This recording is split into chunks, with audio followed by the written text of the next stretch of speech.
Pwede na. Start na. Good morning, everyone. Welcome to our class. This is your English class. I am your teacher for today, Teacher Maria Cristina. So before we start our session for today, I want everyone to stand.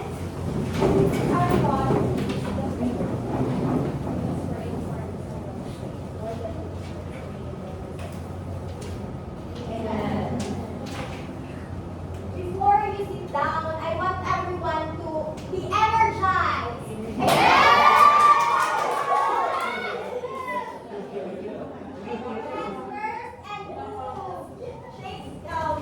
Move your heels. Okay? Are you energized, everyone? Yes.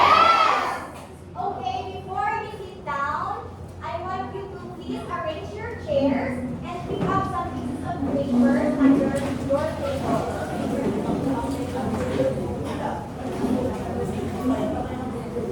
For the checking of attendance, Miss Secretary, please take care of the attendance. Take note of those who are late, of those who are excused and absent.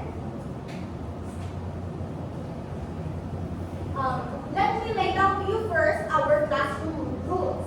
Everyone, please read. When you enter this class, learning will be fun and cooperation is expected. Our positive attitude and mutual respect are part of everything you do and say. So our classroom rules clear and doable, everyone? Yes, ma'am. Okay, let's proceed. Who among you here can share the recapitulation of our last discussion? Yes, Ms. Bermejo. We discussed about types of conflict, which are man versus man and man versus self. Thank you so much. That is correct. So, do you have any questions about our previous discussion, everyone? Okay, it seems like you already know the concept of conflict and all about our previous discussion. So now, I want you to ponder upon these pictures presented on the screen. What do you think are these pictures depict? Anyone?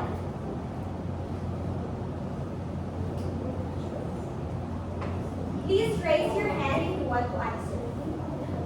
Yes, Ms. Bermejo. I think it's all of other things in the pictures that are broken and need to be fixed. That is correct. Thank you so much, Ms. Bermejo.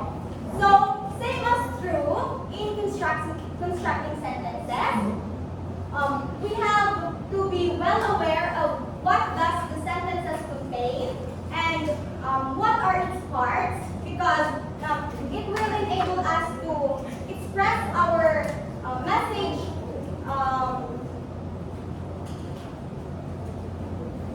It will enable us to express ourselves fully. So, our topic for today is all about identifying clauses and sentences. Before we proceed to our formal discussion, let us read first our objectives. Everyone, can you read? At the end of the lesson, the student should be able to identify correctly the types of clause through class recitation, engage in an interactive activity called thought bubbles, where they construct sentences accurately, incorporating various types of clauses. Participate in I Feel, I Think, I Can activity that highlight the importance of correctly identifying and using clauses in sentence construction. Are the objectives clear, class? Yes, ma'am.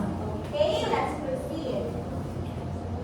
So, can anyone from this class give me your understanding of what those sentences contain? Anyone? Please raise your hand if you have answered. What do you think those sentences contain? Yes, Ms. Rashid. A sentence is composed of Thank you so much. That is correct. So in a sentence, there is a subject and a predicate. It makes the sentence understandable and whole. So that chunk of words in a sentence are called clauses. So everyone, can you read the definition of a clause? A group of words that includes a subject and a verb and forms a sentence or part of a sentence.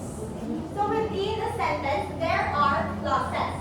So there are two types of clause, the dependent clause and the independent clause. When we say independent clause, this is the type of clause that can stand alone. And on the other hand, dependent clause only depends on the independent clause to form a complete thought. So we can refer in our example here. Can you read this, everyone? I will call you when I reach home.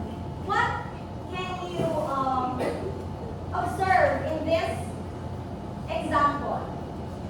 Anyone? Can you raise your hand?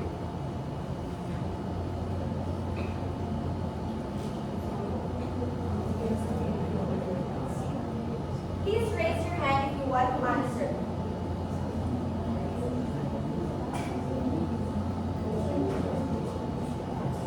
So, as what you can see, as what you can read in this sentence, in this example sentence, we can perceive that there is an independent clause and a dependent clause. As you can see, the first clause conveys a thought that the subject will call you when he or she will go home.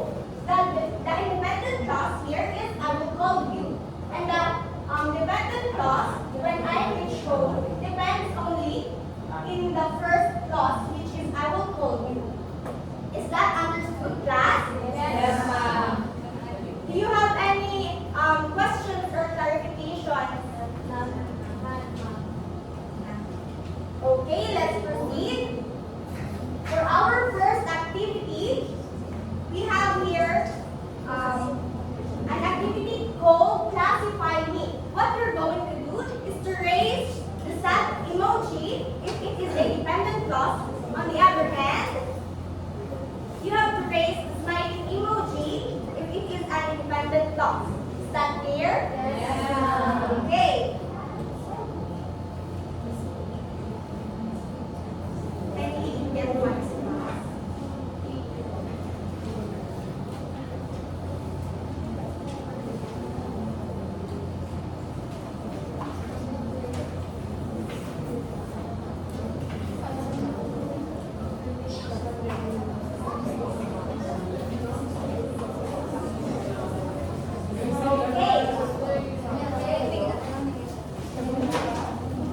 I will just dictate to you the sample sentences, and you will raise the smiley emoji.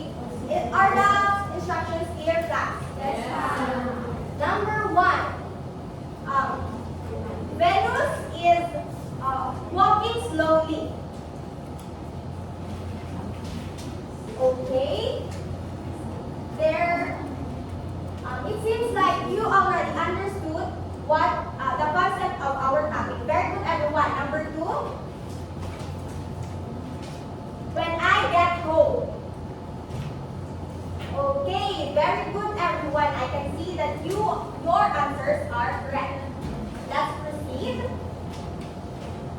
Now, I have here a worksheet.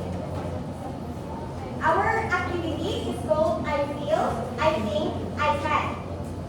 I will present a scenario, and what you're going to do is to fill in the I Think column, what you think about the scenario.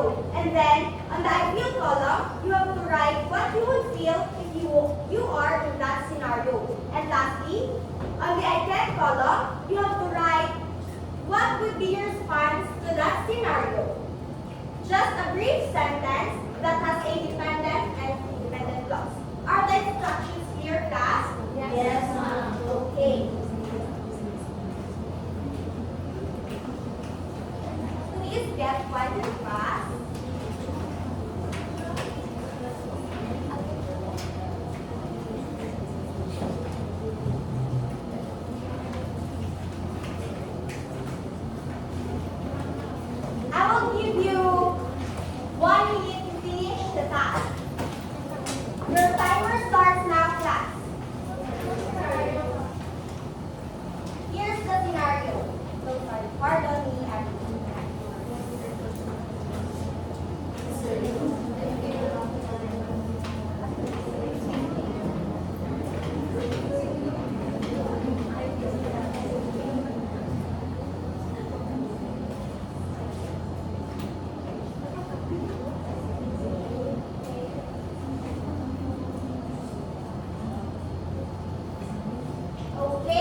I always feel happy when I'm singing. Who owns this paper? Okay, Leia. Please elaborate what you wrote in this paper and identify this as a clause.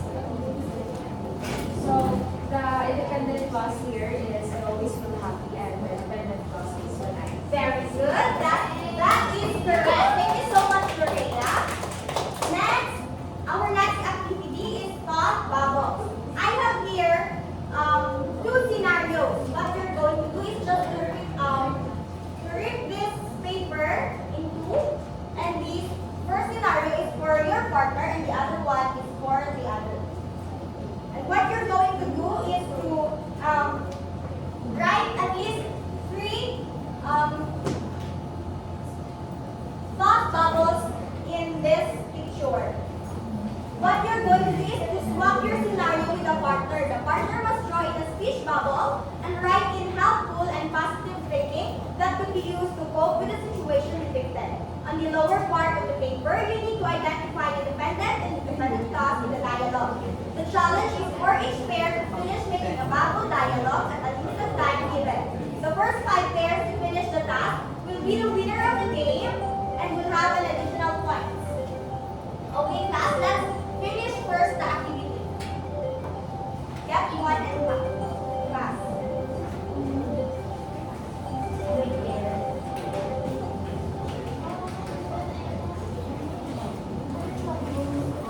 Okay.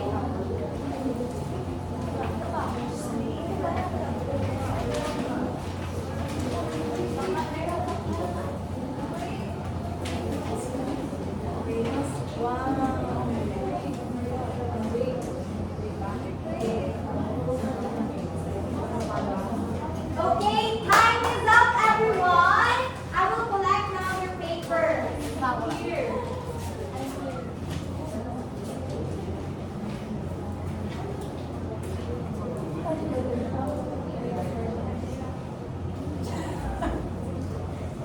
Now, who wants to volunteer to share what you answered? Anyone, please?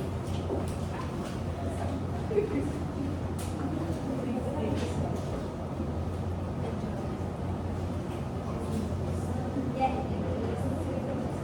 Yes, Miss Abubo and Miss Rachel, please share your output.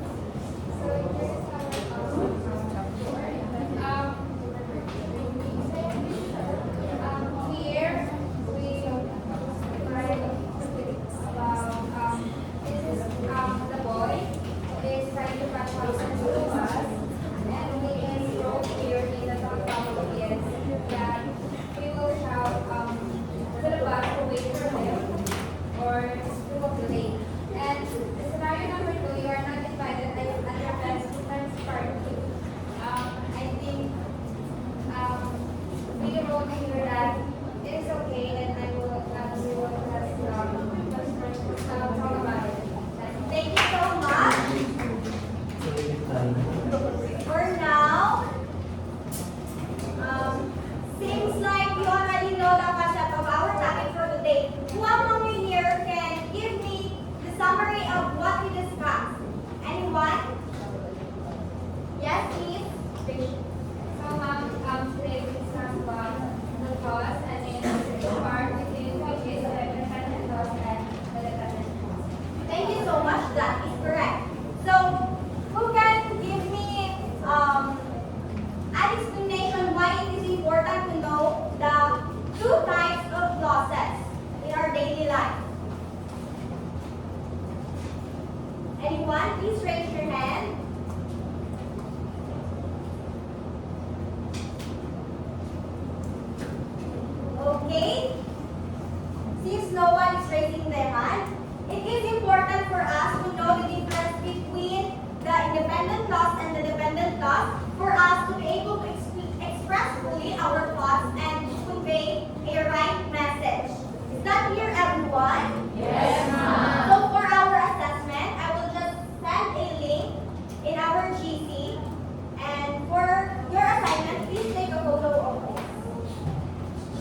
medyo hindi lang klaro sa likod siguro dahil sa sulat. Nagdikit-dikit kasi. And also yung PPT is medyo crowded. Para naman sa negatibong komento, kinakabahan sa teacher, ramdam ang kaba, at dahil siguro sa kaba ay nauutal-utal, at yung lesson ay medyo na, yung delivery ng lesson is na medyo hindi klaro sa students. And also, dahil sa kaba ng teacher, yung students ay hindi gano'n yung participate sa class. Pansin lamang. And yun lamang, tandaan lang na kapag nasa harap tayo, ipakita natin na tayo yung mas maaga, tayo yung pro. Dahil kapag naramdaman ng isang estudyante na kabahan ng pagkakamit ng teacher, parang challenge ka ba? Kumbaga daw, testingan niya dito as a name ka go. So, we need yung confidence para at least pag tingin ka pa lang, ano na tayo, mapag okay, position na namin yung mga nilamang ko. Good morning everyone. So for positive comments, first, ang voice ko is well modulated, so attention is and every time magkakaroon pa ng sir ang students, so hindi nila gagamitan ng knowledge or give comments, and thank them for answering. For negative comments, so there are times na like I said na back or it shows na and when it comes to items, so the lesson is presented sa isa lang nagawa, crowded, so very siguro sa solid na perspective.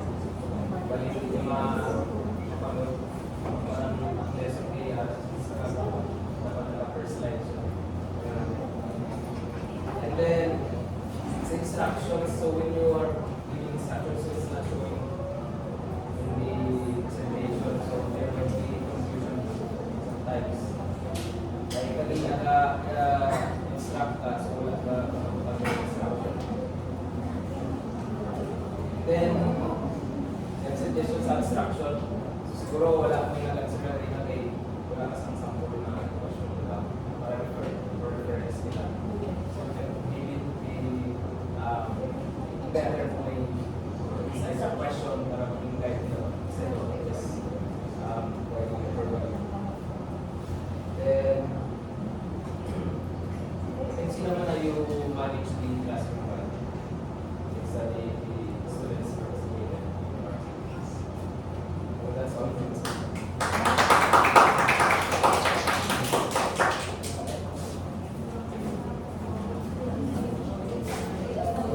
Also problem with the content. You focus more on grammar. And the method is it's not really that grammar focused, but you can make use of some skills like making decisions. That's a skill in English learners should develop. So I can, I feel, I can, I feel, I think, I can. These are related to decision making. But you, again, you focus more on writing the process, right? Which has nothing to do with making decisions. If you look at it to the strategy which the three of you here today fall under making decisions. Yan ang strategy, making decisions. Ang method nyo, yung tatlo. Hindi, I do not expect na ganun yung pagka-implement ng method. Hindi siya parang ilagay mo lang as flavor for your grammar lesson. So that's not the method. should not how the method should be implemented in your class. Kung nag-decision making ka na skill, focus on that, then you may want to look at into literalities or avoid perhaps looking at into the mood. Okay? Because ang mood is too personal eh. It's personal to the learner. Diba? So this is what I feel, this is what I think, and this is what I can. But the material shall contain some kind of issue, maybe societal issue or maybe student issue, where they can make decisions. Ganun yung ano ba? Kasi this method really is for making this decision, is for making decision. Hindi siya grammar na. Incidentally, English ka, you focus on the clause and the grammar. So that's being skill. Okay? Not on the grammar focus. Yung tables, it's actually part of a variety of this particular method. Hindi yung bubble, pero ang ginagawa ko sa bubble is ito. Kaya, kung magbigay ka ng scenario, tapos pinabubble thought mo sila, bubble post nyo sa bubble post. Tapos, again, I feel dito. Zero decisions in that. Siya decision making pa rin. Pero how can they make the proposal? What thoughts bubble? This.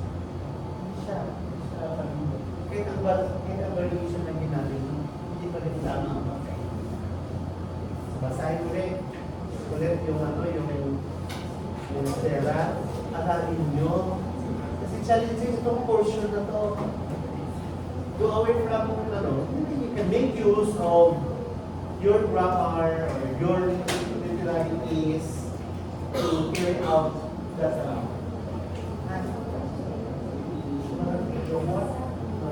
basta lang sa inyong feeling nyo. Kung ibasa nyo, masukan nyo yung power, pakawan ka yung ibasa ganito na agad. You already make decision. Ganito talaga na-analyze ko sa ang requirement. Remember, this is a strategy class. Okay, ang content natin dito, flavor na lang yan. Para makita natin how a method can be used in a class. Okay? Hindi tayo content focused dito. It's more of the method. This is a strategy class. Okay? So, I'm sorry, the three of you today, we study your Stera. Ito, pagka tomorrow, studihan nyo ngayon. Adralin nyo kung ano yung requirement ng Stera. Change ko na lang yung content. Hindi na match. Kung tamang to, okay, sige. So we'll end our session today. See you tomorrow. Arrange the chairs properly. The next class is the meeting outside.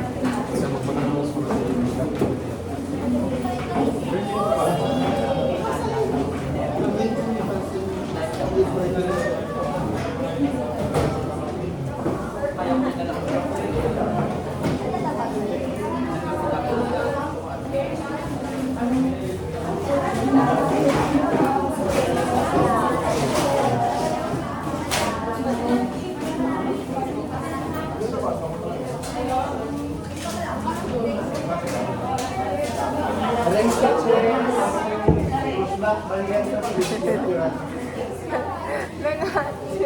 Wait lang kay Sinon yung cellphone.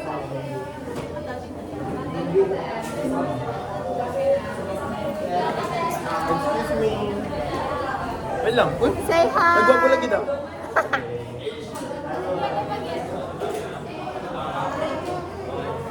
Kasi ni phone. Kaya Kevin man ni phone. Siya may kita sa forex, sir. No. Okay, wait sa mga talks.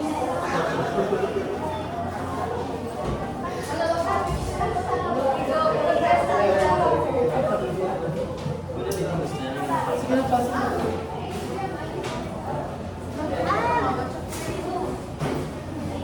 Okay ka pa. 10 minutes. Nabawasan ako 10 minutes. I learned.